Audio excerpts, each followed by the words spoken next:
Shalom. First and foremost, I want to give all praises, honor, and glory to Yahweh, Bahasham Yahweh Shai, Bahasham Recha Kodash. Double honors to the elders and the apostles of Great Millstone, and peace and blessings to the elect. And today we're going to go into the book of Isaiah, the 46th chapter, Babylon's idols and the true God. And here, similar to the message that Isaiah has been conveying, really coming from the Lord in the past few chapters, signifying to Israel, right, how much more proof do you need to see that you already have the one true living God, and these other gods are idols, right? So there's no need for you to continue to seek after these idols and these false gods of these other nations, because they can't do anything for them. Okay, so this is the book of Isaiah, chapter 46, verse 1. Bel boweth down, Nebo stoopeth.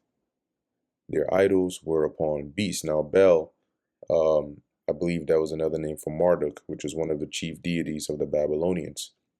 So Isaiah here was prophesying the downfall, okay, of Babylon, and in particular how their idols would be helpless to save them in that time.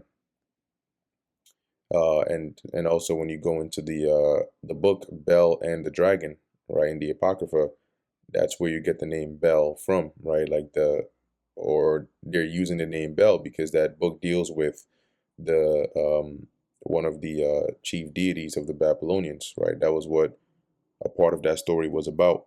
Daniel slaying that beast that they worshipped as an idol. So as it says here, Nebo stoopeth, their idols were upon beasts. So the bowing and the stoopeth is symbolizing, like being in a weak or low position, right? Like that of a prisoner almost being taken captive. Their idols were upon beasts, meaning they had to be carried, and upon the cattle, because that's what they would do, right? Sometimes they would put the cattle, carry whatever it is, be it via like a cart, okay, or some contraption that they would put something in and place it upon the backs of the cattle to carry it. So as it says here, your carriages were heavy loaden, they are a burden to the weary beast. So in other words, Isaiah is saying your idols, rather, because when you read on down, you'll see the comparison between these idols and the Lord. Isaiah is saying here, and your idols, rather than them carrying the people, right, which in a spiritual sense would be to bear the burdens of the people, to deliver them, and to make sure that they're taken or safe from different calamities, they themselves have to be carried. Okay, then and that too on the back of these animals in which they're wearing. So they're basically like dead weight upon the backs of these beasts being carried about. Verse 2, they stoop, they bow down together, right? Both the idols and their worshippers, they could not deliver the burden. See, so the idols couldn't deliver the people from be it another nation that came against them or whatever calamity they were in, which is likened onto a burden, right? They couldn't help them escape or deliver them, but they themselves are going into captivity. So the both the idols and the people were taken captive, um, without having the power to deliver themselves. But in contrast to the Lord, verse 3, hearken unto me, O house of Jacob, and all the remnant of the house of Israel, which are born by me from the belly, right? To be born, meaning to be carried.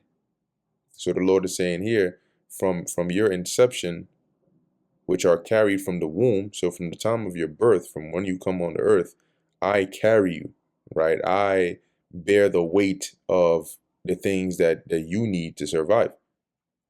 So much to the point where we don't even realize some of the things that the Lord is constantly doing for us, that we may be preserved and live. Getting your daily bread, right? Even having bodily functions perform the way they perform every day without fault. These things are all orchestrated by the Lord. Verse 4, and even to your old age, I am he, and even to hoar heads will I carry you. So the Lord is saying, look, I'm a faithful God. I'm your God, right? I carry you. I bear you in the sense of like to uh, uh, lift you up as to where these idols are being carried. I'm the one carrying you from the time of your birth to the time of your old age to your death. That's the old age and the hoar hairs. Hoar meaning gray hairs, so one that is old. So even till then will I carry you, and that shows or highlights the faithfulness of the Lord. I have made and I will bear. So I made you and I will bear you, right? I will bear your burdens. I will protect you. I'll take care of you. Even I will carry and will deliver you. To whom, and this shows you just how much the Lord loves Israel, right? Because here it is. This is what the Lord, this is how the Lord feels about Israel. And yet you got, you know, our people completely disregarding that, going after idols that can't even speak to you. To whom will ye liken me and make me equal, right? So who can you compare me to?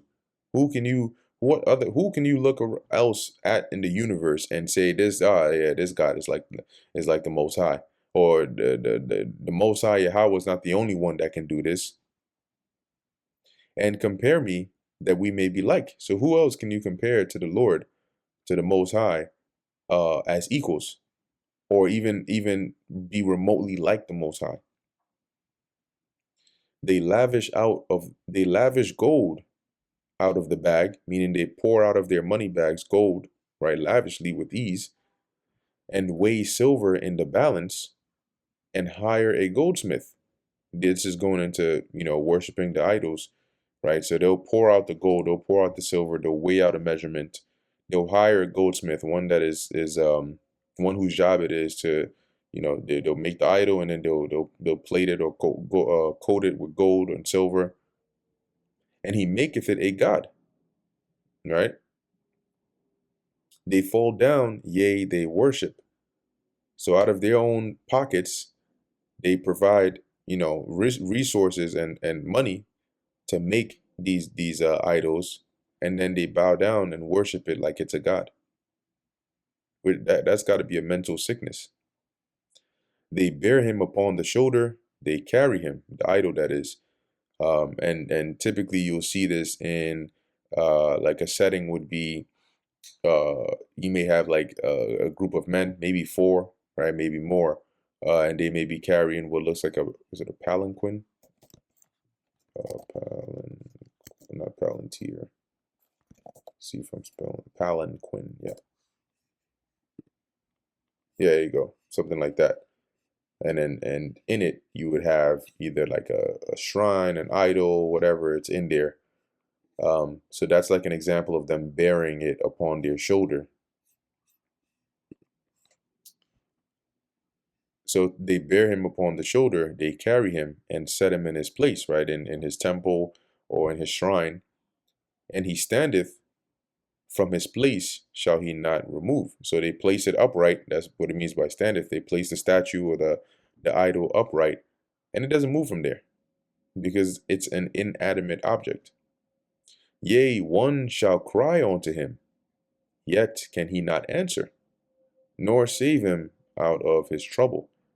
So sometimes you'll see, like I've seen this in some of those like those Bollywood soap operas, if it's themed in like either a a Buddhist country or some country where they worship idols, you'll see the one of the characters, maybe a woman or whatever, go up to the statue. Sometimes they'll have the actual idols in their homes, like a shrine, and then they'll go there and then they'll pray to it. They'll close their eyes and they're praying and they're crying, bowing down before it, and, oh, please, please, please, let this happen, or don't let this happen. It can't answer, and it can't deliver you. And then whatever they're praying for ends up, you know still going against them. Verse 8, remember this and shew yourselves men. And then what they'll do is, as they're doing that, a slight breeze blows through the window, right? Just because there's trees outside and it got a little windy. And then all of a sudden they go, oh my gosh, that's the sign that the idol heard you, heard your prayer. Remember this and shew yourselves men. Now, so the Lord is saying, like, keep this in mind and shew yourselves men. Here in this sense, it's more like, use reasoning, use logic, right? Like think like a man, because back then, which just generally, that's one of the characteristics, right, that the Lord bestowed upon men. Not saying that women can't use reason as well, but if there's a balance, right, or a scale of maybe logic and reasoning versus emotion, you would have women would tip more to the emotional part of the scale, um, as to where men would tip more to the logic and reasoning part of the scale just by nature. So by showing yourselves men, meaning stand firm and think about this, not with emotions, but with just facts. Bring it again to mind, O ye transgressors. So bring this back to your memory, right into the memory, ye transgressors, because Israel was going after these idols. They were transgressing against the Lord. And he is constantly reminding them by way of the prophets, what you're doing is likened unto madness, because these idols, they're not alive, but I am. Look at what I did for you, right? Verse 9. Remember the former things of old, for I am God. Remember when I parted, right, the Gulf of Suez, the Red Sea, and made dry land for you to walk on that. When I had that chariot protecting you, when I made it rain down manna from heaven. Remember all these things. When I plagued Egypt on your behalf, when I came down upon the mount, spoke with Moses in your presence. Remember all of these things. What God do you know that does that? I've showed you that I'm here through actions. When you go off, I punish you and you feel the punishment. When you're in trouble, I deliver you and you know that it's me. So remember those things, for I am God and there is none else. I am the Most High and there is none like me. So there's nobody else that's doing these things but the Lord. Declaring the end from the beginning and from ancient times the things that are not yet. See? So the Lord's letting you know, like, I'm telling you, that's why the Lord has prophets, because they're the mouthpiece to make public the things the Lord has declared. So before the ending has even come to pass, the Lord has told you this is what's going to happen at the end, because he's the one who has orchestrated it. He wrote the script. So he declares what's going to happen in the future from the past. And from ancient times, the things that are not yet done. So in the ancient times, right, in the past times, he declares the things that are yet to come, saying, my counsel shall stand and I will do all my pleasure. Meaning that the reason the Lord is able to do that is because the things he has counseled and purposed to do are not going to be um, voided or made null. And so he can do whatever he wants, and he can declare the end from the beginning, because the end will not stray from what he has declared from the beginning. Calling a ravenous bird from the east, the man that executeth my counsel from a far country, yea, I have spoken it, I will also bring it to pass. So the Lord is, as he mentioned, right, I will do all my pleasure, and he gives some examples to show the things that he can do, right? I.e., commanding, when he mentions the ravenous bird from the east, meaning to command the spirits of the birds, of the animals, as he did with Elijah, to feed Elijah, right? Or calling a man, or putting into the spirit of a man, as it says, the man that executeth my counsel from a far country, which lines up with Proverbs 21:1, that the heart of the king is in the hands of the Lord. So, in when you have different people in different parts that do certain things, it's because the Lord puts it into their mind and their spirit to do so, right? Anybody, that is. Yea, so this is general. It's not like a specific one individual here. Yea, I have spoken it, I will also bring it to pass. See, so once the Lord has given the word and declared it, he's going to make it happen. I have purposed it, meaning it's my determination. I've set my mind to make this happen. I will also do it. Hearken unto me, ye stout-hearted, meaning you're stubborn-minded, that are far from righteousness. And that stubborn-minded, that hard-headedness is what led our people to be far from righteousness, because they didn't want to listen.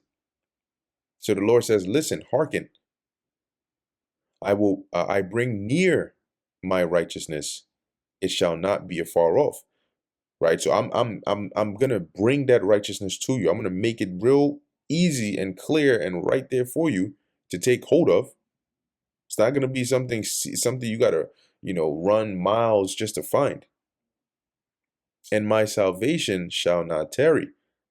Right? That salvation is gonna be the salvation of Israel, which is gonna come with the deliverance of the Lord's elect. Right? So he's saying that it's no longer gonna tarry.